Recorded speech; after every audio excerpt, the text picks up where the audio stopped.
E agora eu recebo a Thaís Pianucci, que é diretora da Alura Start. Bem-vinda, Thaís. É um prazer estar aqui. Prazer é nosso. Me conta o que é a Alura Start. Ótimo. Eu vou só dar um passo para trás, contar um pouquinho o que é a Alura. A Alura é uma escola que já tem 20 anos de estrada, ensinando tudo que você pode imaginar de tecnologia, que teve muito foco em adultos e que desde 2017 começa ali a produzir também conteúdo para os menores. E dado aí tudo que a gente sabe a respeito de ensinar a programação, a gente expande isso e desde 2020 a gente sela uma parceria com o Estado do Paraná e exatamente para ensinar a programação, que é num chapéu maior da computação, né, para alunos de 10 a 16 anos. Então a Alura é do Paraná. Não, a Alura é uma empresa de São Paulo, bastante grande. E a Alura Start, que é o nome que a gente dá para essa unidade que cuida da educação básica, é que hoje foca numa parceria com o Paraná, mas não só com o Paraná. Entendi. E até é bom você falar isso porque você já fez uma palestra que aconteceu no primeiro dia aqui de BET Brasil, cujo tema foi o seguinte: a experiência e a prática, como o Paraná ensina a computação a mais de 530 mil estudantes. Eu quero que você comente um pouco sobre esse painel e também por que o Paraná está aí tão beneficiado, hein?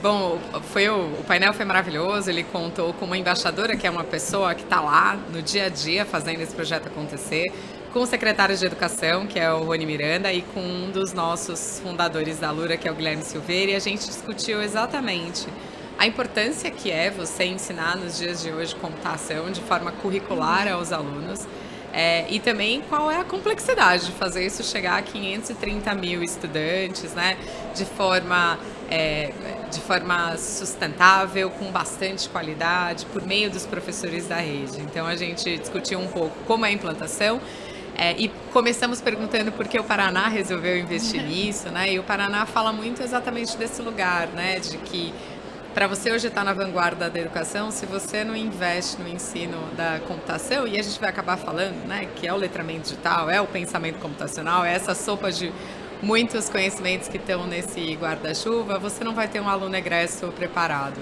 Então, o Paraná começou com esse case e hoje temos outros parceiros além desse, mas de fato, há 4 anos, contando uma história de longo prazo, é com o Paraná que a gente está. Que legal que o exemplo do Paraná sirva então para outros estados com aqui certeza. Do nosso Brasil, uma vez que a Alura está presente aí no Brasil todo. No Brasil todo.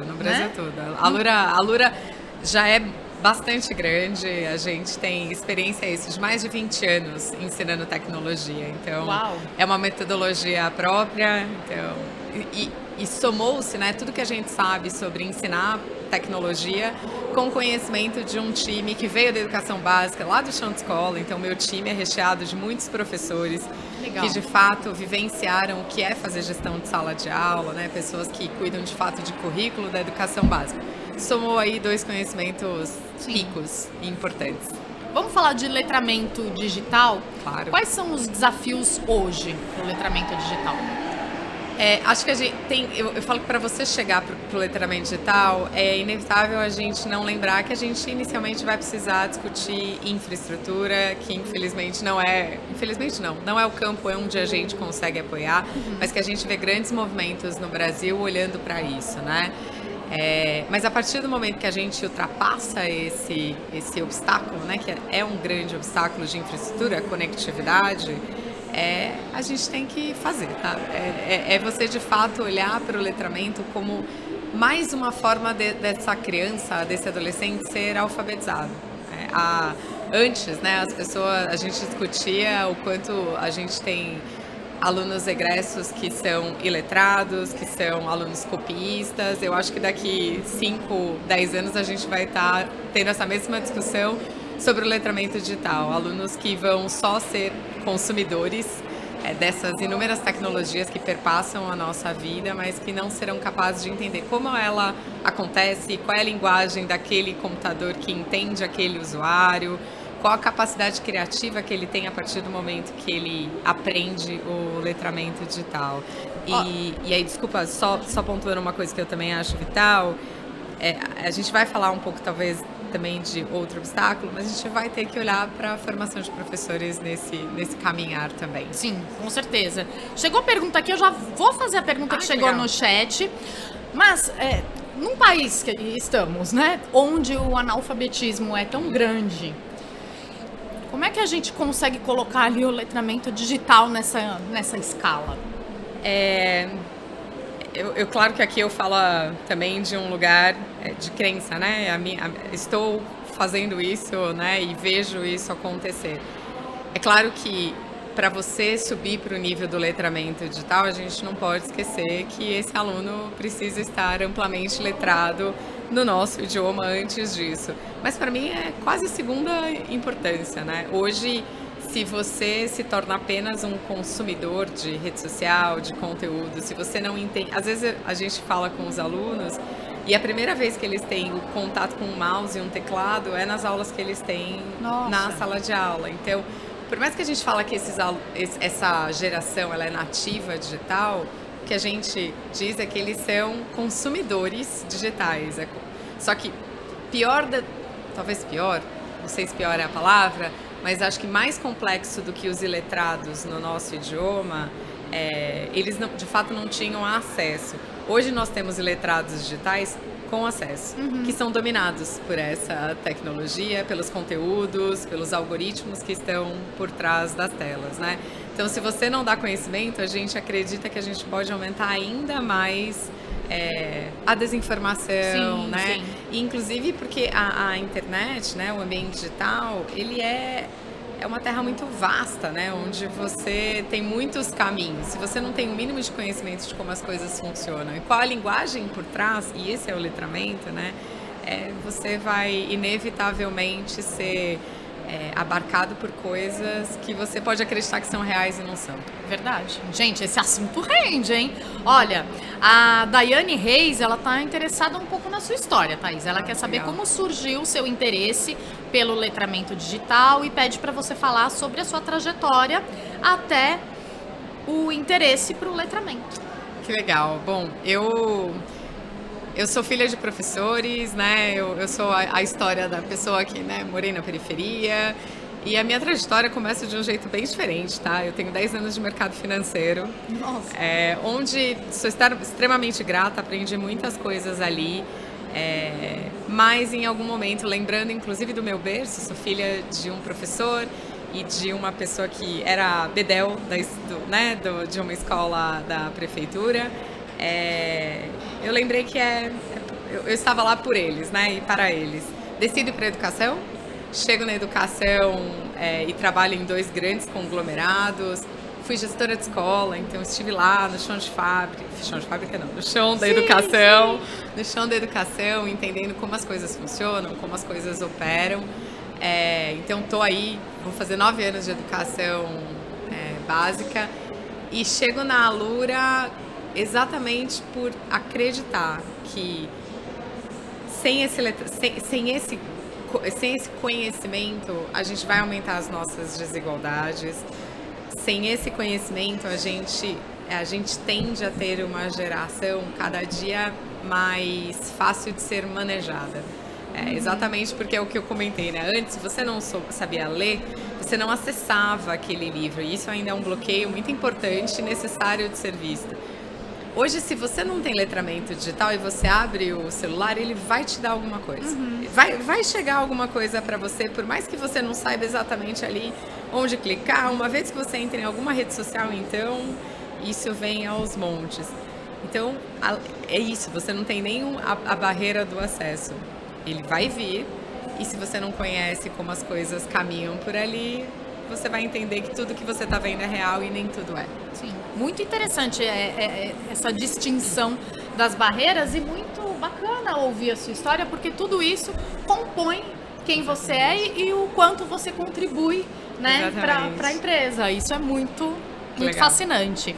Vamos então falar agora dos professores e dos gestores, né, especificamente. Como eles podem se aprimorar no próprio letramento digital para poder passar isso para os alunos?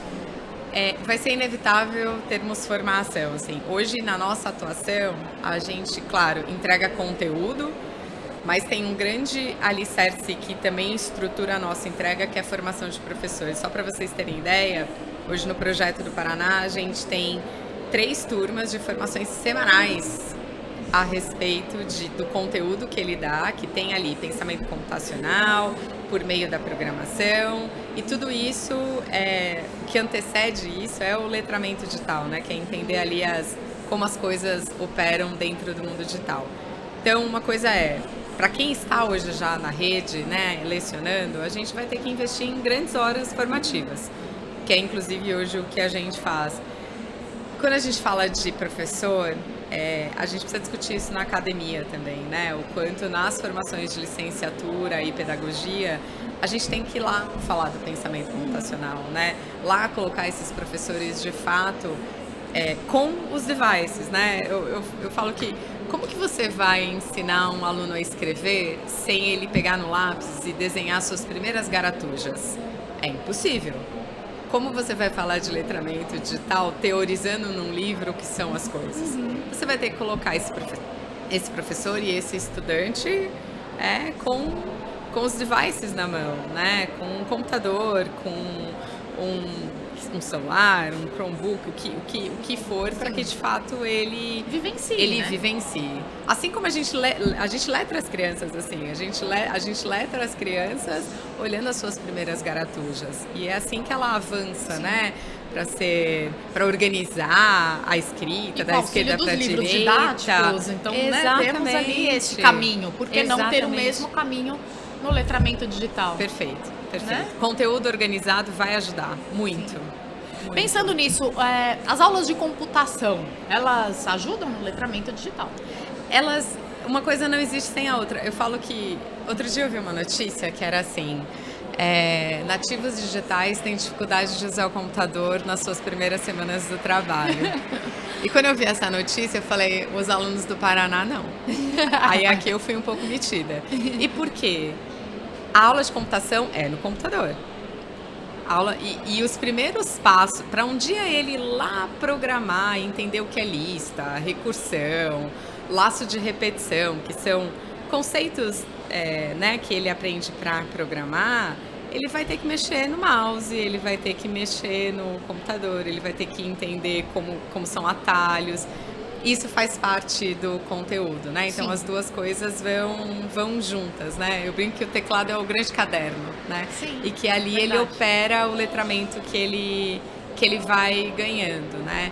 E a gente comenta, né? Assim, quando, por exemplo, o aluno aprende a fazer um jogo. E aí, não é só... E, aliás, não é só jogo, tá? Eu quero até deixar isso muito claro. Ninguém aprende a programar só para isso, né? Ele aprende para uma autoexpressão. Então, eu vou até dar outro exemplo, que ele faça um storytelling. Legal. Quando a gente fala, a gente também tem que lembrar que, por exemplo, eu usei uma imagem. Eu preciso ensinar esse aluno que aquela imagem tem direito autoral. Então, ele precisa referendar. Nos dias de hoje, isso é bem importante muito, de saber. Viu? E tudo isso vai junto, tá? Então, nas aulas de computação que os alunos vivenciam, tudo isso acontece ao mesmo tempo e mão na massa. Então, ao mesmo tempo que ele está criando lá o site dele, o storytelling dele, eu tô dizendo que é melhor ele não se identificar como usuário, que a senha dele é só dele e que ela tem que ser forte, que se ele usar a imagem de algum lugar, ele tem que saber se ele pode usar aquela imagem. Isso tudo é cultura digital, né? Ele não se identificar é mundo digital.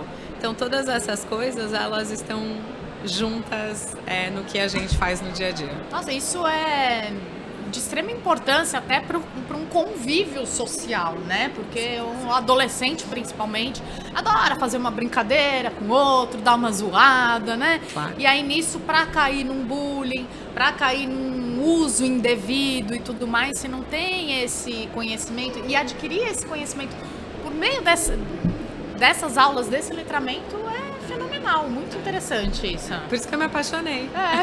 Deu pra entender agora. Por isso que eu me apaixonei. Eu sempre acreditei nessa educação mão na massa. Então, e hoje a gente vivencia isso nas aulas de computação. Ela é todinha mão na massa.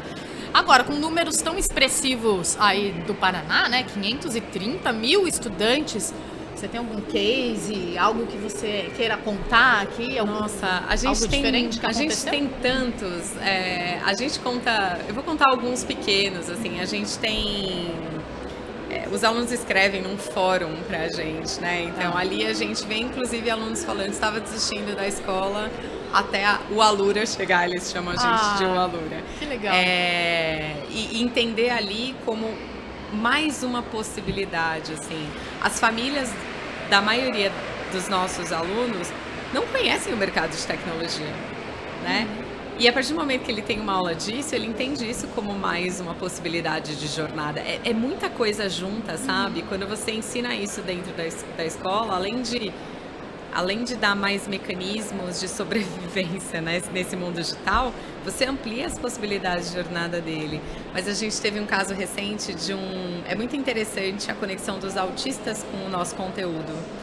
Era um autista nível 3, então ele é um não verbal, que começou a se comunicar pela linguagem de programação. Ai, arrepiei. Ele começou a fazer as histórias dele, porque é isso, né? A linguagem de programação é uma linguagem. Sim.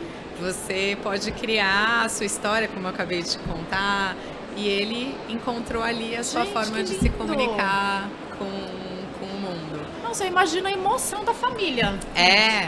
É muito interessante, assim, a gente recebeu recentemente mais um caso de um aluno no espectro que não parava em sala de aula. Hoje ele não quer sair da sala de aula quando o componente é esse. Então, a gente fica muito feliz. E a gente nem conhecia isso, tá? A gente criou um conteúdo para todos, né? Sim. E quando a gente ouve, né, que ele também é inclusivo, uau, né? Nossa, vai além do que você propôs, assim, E ele né? é inclusivo não porque eu faço a transcrição, eu legendo, não, ele é inclusivo porque ele chega em questões que a gente não tinha, não era intencional, Sim. Sabe? E aí é ainda mais encantador. Vai para lugares muito bons que você nem previu, né? Exatamente. E ter esse retorno deve ser muito motivador. E aí você falou de cases, né? Recentemente foi aplicado um teste de proficiência, aplicado nos alunos do Japão. Tá. Foi feito um recorte de alunos ali do Paraná e nós nos saímos melhores do que os alunos do Japão. Assim. Meu Deus! Esse foi também. A gente vai se surpreendendo. Nossa, com as coisas. surpreendente, porque vamos combinar que o Japão já tem ali a fama, né? Exatamente. Foi um recorte de alunos, mas foi um recorte de quase de 1.200 alunos, né? E um teste de proficiência bastante complexo, né? Em linguagens de bloco e JavaScript, que não é trivial. E deu certo. Adorei esses cases. Não é? Muito bom. E quem quiser contatar vocês, encontrar vocês, faz a divulgação, então, porque eu acho que o pessoal vai atrás. O nosso site é www.aluristart.com.br. Lá tem todos os dados que vão chegar no meu time. A gente ainda não tem canal no Instagram, então é pelo site que vocês vão conseguir encontrar a gente. Tá bom? Está nas redes, é só Adorei. colocar Alura Start que vai achar. Vai. Thaís, eu adorei. Obrigada, viu? Obrigada. Igualmente. Foi um prazer estar aqui. Prazer. Pessoal, olha, o Conexão Bet continua. Agora a gente vai rodar alguns episódios gravados para você de Conexão Bet. E logo mais às 14h a gente retorna com os ao vivos aqui no estúdio. Te vejo logo mais. Até já.